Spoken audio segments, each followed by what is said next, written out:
Hey everyone, in this video I just want to show you the second example of the tour book. This is different than the first one to where we had the picture over here in the corner and then all the locations of interest as dots. On this one we've actually got the dots and they're proportional based on the number of square feet that's available for those offices. So this is another way of just showing the available space that you're wanting to and then also what's surrounding it and giving more detail. However, on this storybook example, with this kind of template layout that you can design, and it's very simple, it probably takes about 5-10 minutes to do all this. We've got all the building dots, so these buildings are by certain address. You can click on this one, you get all the information about it. And then you can see that the dots are proportional based on the number of square feet that they've got. So you can see in downtown there's a lot of space that's available.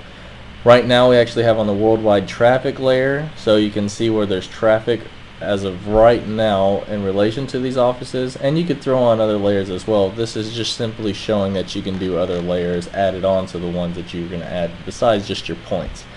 Anyways, the main cool part of this new Storybook app for this application is once you click on the dot, you get all the information that you can put in the Excel about it, right?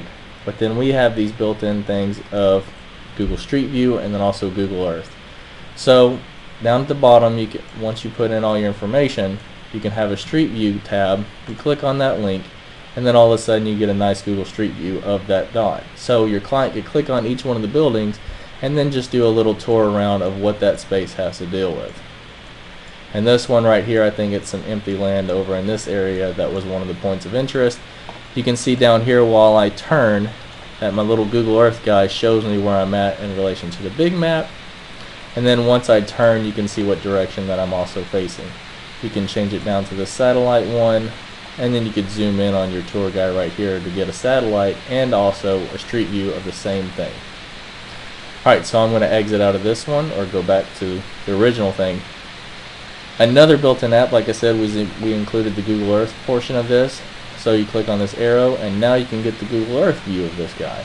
So we click on Google Earth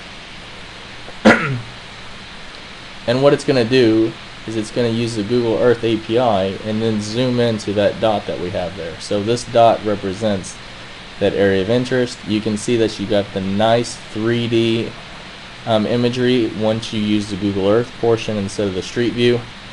The Google Earth version, you're going to have a pretty quick internet to actually bring in all the 3Ds, because right now Google Earth is trying to use LiDAR data to actually show that they can make the trees 3D and as well as the buildings. So if you're going to use the Google Earth part, just make sure that you got a fast internet, because right now it's trying to render a lot of stuff and it really looks clean once this thing gets all done. It's just, you know, my internet speed right now is not so great.